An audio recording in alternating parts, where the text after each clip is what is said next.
Terima kasih Alisa yang cantik. Baik, ibu-ibu kita siap untuk melakukan yang pertama? Ya. Ya. Assalamualaikum warahmatullahi wabarakatuh.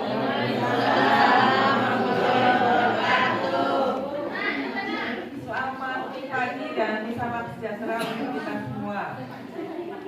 Sekali lagi saya mohon maaf karena terlambat hadir, terutama kepada tadi ya Pak Dedi. Kita coba dia Lihat yang pertama ini judulnya Ibu. Ini ibu-ibu semua ya? Bapak ya, cuma Pak Dedi. Pak Dedi juga pelaku usaha Pak? Enggak. Oh enggak ya? Iya. Memangnya kalau PNS nggak boleh ya jadi pelaku usaha? Boleh. Boleh ya? Tapi pembina ya? Jadi Pak Dedi dan Ibu Rus ini pembina pelaku usaha di wilayah Keranggan ya? Baik. Baik, untuk pelatihan pertama ini Pak Dedi dan Ibu-Ibu, judulnya adalah peningkatan nilai tambah produk UMKM. Kan kalau kita bicara mengenai bisnis, mau apakah itu skalanya sangat kecil sampai dengan skala yang sangat besar, selalu ada persaingan. Tukang gorengan saja dia bisa mati kan ya Bu? Ya.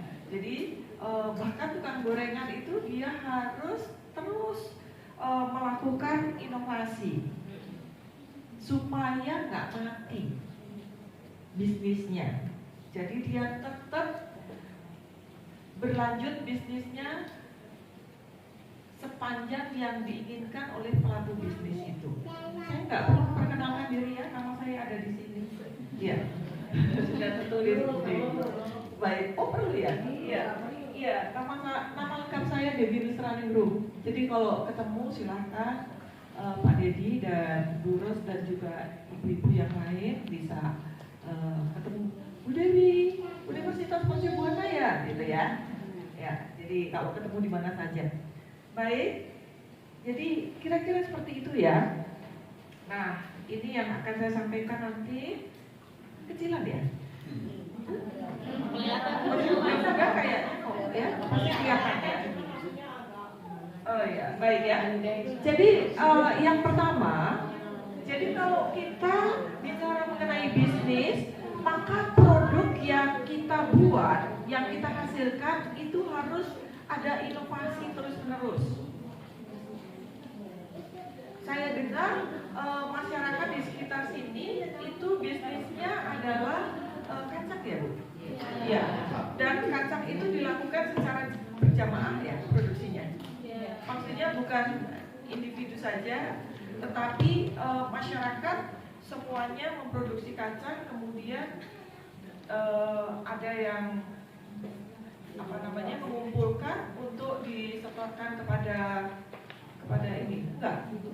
Jadi gimana? Tetap home industri satu-satu. Oh, jadi belum ada operasinya. Oh, kalau gitu tugasnya Bu sama Pak Dedi ya, itu bukan urusan saya. Baik ya. Nah, tetapi kan saya yakin Pak Dedi dan Bu Ros selama ini melakukan pembinaan ya terhadap bisnis kacang ini ya. Betul ya? Ya. Jadi inovasi produk. Kemudian peningkatan kualitas. Bahkan produksi kacang itu kualitas itu sangat perlu. Karena ketika bahan mentah kacang dicabut oleh petani saja, itu kualitas kacangnya sudah berbeda-beda. Tentu kacang yang paling bagus adalah kacang yang butirannya besar, padat, nggak kempos kan gitu ya. Nah itu pasti ada cara penyimpanannya. Nah ini adalah salah satu bagaimana meningkatkan kualitas itu, mulai dari bahan mentah ya. Jadi kualitas itu harus dimulai dari bahan mentah, produksi sampai dengan nanti produk itu siap jual. Kalau saya nih sebagai konsumen makel banget gitu. Kalau saya beli sekarang itu misalnya mau lebaran 1 bak kacang gitu ya. Tetapi yang ketika kita kupas, yang bagus itu hanya separuhnya lagi dalamnya hitam, busuk, atau biji kacangnya kecil ya, seperti itu. Kemudian tentu penyesuaian diri. Jadi penyesuaian diri terhadap produk yang serupa. Saya yakin kalau kita bicara mengenai kacang, maka pesaingnya itu banyak, bukan hanya dari Sabang sampai Merauke, tapi di seluruh dunia.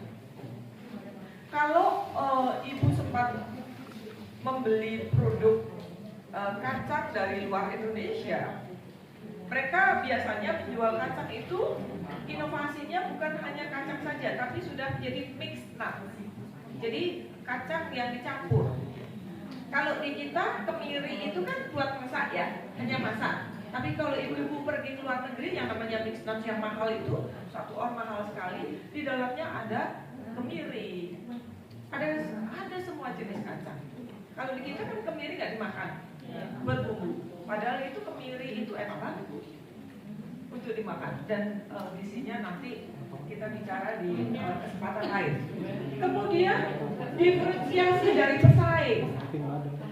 Jadi kacang itu bukan hanya bisa disangrai, bukan hanya digoreng, bukan hanya dipanaskan menggunakan matahari, tetapi bahkan ada di salted ya, maksudnya pakai garam, ada pakai dimaniskan. Kemudian kalau di Thailand itu semua produk kacang kayak dicampur pakai teri medan gitu. Kemudian dibuat kayak gulali kan ya? Iya, kacang. Dan terus itu menjadi tahan lama dan dia sudah siap ekspor. Kemudian keberlanjutan lingkungan. Jadi artinya ketika ibu-ibu memproduksi ini, maka ibu harus memperhatikan lingkungan. Saya yakin kalau ibu berdedikasi terhadap bisnis ibu, pasti ibu juga membina hubungan dengan para petani, bukan? Para pemasok. Nah, tentu saja ketika membina hubungan dengan para pemasok, jadi membina hubungan bukan hanya dengan pelanggan ya, yang menghasilkan uang untuk kita, tetapi kepada para pemasok yang memasok bahan mentah yang berkualitas untuk produk kita. Maka ibu harus memikirkan keberlanjutan. Keberlanjutan itu bukan hanya keberlanjutan bisnis, tetapi bagaimana wilayah tanam kacang ini juga tetap produktif. Kalau dia produktif kan berarti kan harus dijaga. Kemudian wilayah produksi ibu juga tidak menghasilkan limbah yang mengganggu masyarakat. Nah, itu namanya keberlanjutan. Kemudian penggunaan teknologi. Penggunaan teknologi ini akan membantu Bapak dan Ibu untuk meningkatkan produksi. Ya, apakah teknologi proses produksi atau teknologi pemasaran yang nanti akan dibahas oleh para ibu bapak dokter yang ada di sini ya. Jadi hari ini kita tidak mungkin menggunakan teknologi 100 tahun yang lalu atau 50 tahun yang lalu atau bahkan 5 tahun yang lalu. Karena teknologi itu selalu berkembang. Ya, jadi ibu harus mencari tahu supaya produksinya menjadi lebih banyak. Kemudian edukasi pelanggan. Jadi ketika ibu berjualan nggak cukup cuma jualan, tetapi mengedukasi pelanggan. Contohnya, kalau jualan kacang ke anak SD misalnya kacang rebus gitu ya, kacang ini mengandung apa gitu ya. Artinya misalnya bagus untuk kulit, kemudian bagus untuk pertumbuhan otak. Seingat saya waktu saya masih kecil, dulu orang tua saya kalau saya belajar selalu disediain kacang dan susu. Karena kacang dan susu itu kalau kita konsumsi, maka ketahanan kita untuk belajar menjadi lebih tinggi. Nah, itu edukasi ya. Baik, kemudian penyederhanaan penggunaan, peluang kemitraan. Nah, kalau tadi ibu-ibu saya dengar masih bekerja sendiri, udah nggak saatnya. Hari ini seluruh dunia semua orang berkolaborasi. Kami datang di sini ada bertujuh para dokter, kami berkolaborasi. Saya tidak memiliki cukup ilmu untuk meningkatkan usaha ibu, karena ada pakar yang lain yang nanti juga akan membantu meningkatkan usaha bapak dan ibu. Nah, itu namanya kolaborasi. Baik, ya. Ini saya nggak akan baca karena ujung-ujungnya adalah duit ya. Kalau ibu mampu mengembangkan produk ibu, sudah pasti kesejahteraan ibu akan meningkat. Ujung-ujungnya duit.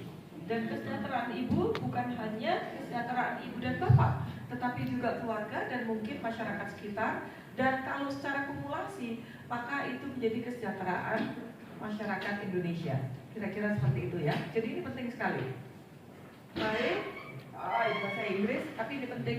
Tahu Richard Branson? Richard Branson ini dia gampang, agak urakan gitu, rambutnya gondrong, tapi keren. Dia yang bikin manusia di bumi. Dia menjadi turis untuk ke Mars. Dia yang punya airlines, Jetstar. Jadi dia kalau ibu dan bapak punya uang 100 juta, bisa bilang ke dia, saya mau ikut tur ke Mars, ya. Ya, dia mulai dari kecil dan dia nggak ragu, meskipun dia di owner, dia turun sendiri ke mana? Ke pesawatnya, kemudian menyapa pelanggan dan bahkan melayani. Seperti itu, ya. Meskipun dia bisnisnya sudah sangat kuat, jadi itu perlu ditiru. Artinya kalau ibu dan bapak sudah punya uang, tetap ibu harus menyapa pelanggan supaya bisnisnya jadi besar. Iya, saya kira ini saya nggak akan bacakan nanti ini. Nah, ketika ibu dan bapak sudah punya pemikiran untuk, oh ya, saya harus mengembangkan produk saya, itu harus dibuat ininya ya, lini masa bahasa Indonesia-nya. Tapi kan bahasa Indonesia lini masa ini kayak belum membudaya ya. Lini masa itu artinya ibu punya jadwal, gitu ya. Hari ini, bulan ini ngapain dan seterusnya ya, kira-kira gitu. Baik, jadi artinya dengan fokus pada pengembangan nilai pada area yang tadi, jadi area mulai dari bahan mentah, kemudian produksi, kemudian pelanggan, maka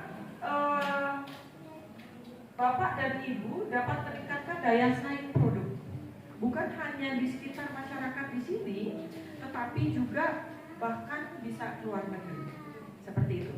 Ya, saya dengar Thailand sekarang sudah mulai sombong. Kalau ibu bapak pergi ke Thailand, ibu nggak bawa atau bapak nggak bawa uang 6,5 juta masuk Thailand, ditolak masuk. Ya, sombong banget dia. Kayaknya Indonesia nyuruh orang datang ke Indonesia aja susah banget. Buru-buru kita mau nolak orang masuk gitu ya. Thailand berani-beraninya dia nolak gitu ya. Nah, itu berarti tugas kita semua. Baik. Jadi saya kira seperti itu. Dengan demikian mudah-mudahan Pak Dedi, Bu Ros, dan ibu-ibu yang lain nanti kita kenalan satu persatu segera dapat meningkatkan nilai tambah produknya. Wassalamualaikum warahmatullahi wabarakatuh.